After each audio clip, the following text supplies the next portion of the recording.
বর্ষাকাল মানেই চুল পড়ার সমস্যা। চুল পড়া বন্ধ করতে কি করবেন আসুন এক নজরে দেখে নেওয়া যাক। যে চুলে নিয়মিত স্টাইল করেন এই বর্ষাকালে সেই চুলের অবস্থা একেবারে শেষ। মনে মনে প্রশ্নটা করেই থাকেন, চুল পড়া বন্ধ হওয়া থেকে কি নিস্তার নেই? সমস্যার অবশ্যই সমাধান আছে। মেনে চলুন এই পদ্ধতিগুলো, তাহলেই মুশকিল আসান হবে।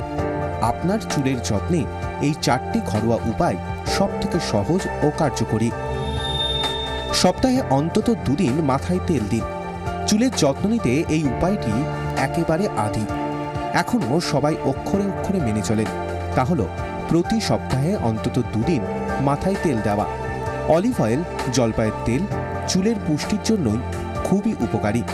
এই তেল সপ্তাহে অন্তত 2 দিন ব্যবহার করলে চুলের গোড়া যেমন মজবুত হবে, তেমনি চুলের উজ্জ্বলতাও বাড়বে। অ্যালোভেরা ব্যবহার করুন। অ্যালোভেরা যেমন ত্বকের জন্য কার্যকরী, তেমনি চুলের জন্য। অ্যালোভেরার মধ্যে থাকে ভিটামিন ই, যা স্কাল্পের পরিচর্যার জন্য আদর্শ।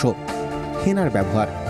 তেলের সঙ্গে হেনা মিশিয়ে তা মাথায় লাগালে চুলের জন্য উপকার পাওয়া যায়। তবে হেনা ব্যবহার করার সময় অবশ্যই একটা কথা মাথায় রাখবেন, 30 মিনিটের বেশি কখনোই হেনা মাথায় রেখে দেওয়া উচিত নয়। মধু ও ডিমের ব্যবহার। ঘরোয়া পদ্ধতিতে চুল পড়ে যাওয়ার যুগান্তকারী ওষুধ মধু ও ডিম। এই দুইয়ের দ্রবণ 30 মিনিট করে মাথায় লাগিয়ে ধুয়ে ফেলার পর চুল অনেকটাই ভালো থাকে, উজ্জ্বলতাও বাড়ে। কি এবার বুঝে গেলেন তো? এটুকু করলেই এই বর্ষাতেই আপনার চুলের ঝরে যাওয়া আটকাতে পারবেন। ব্যুরো রিপোর্ট, 24 ঘন্টা।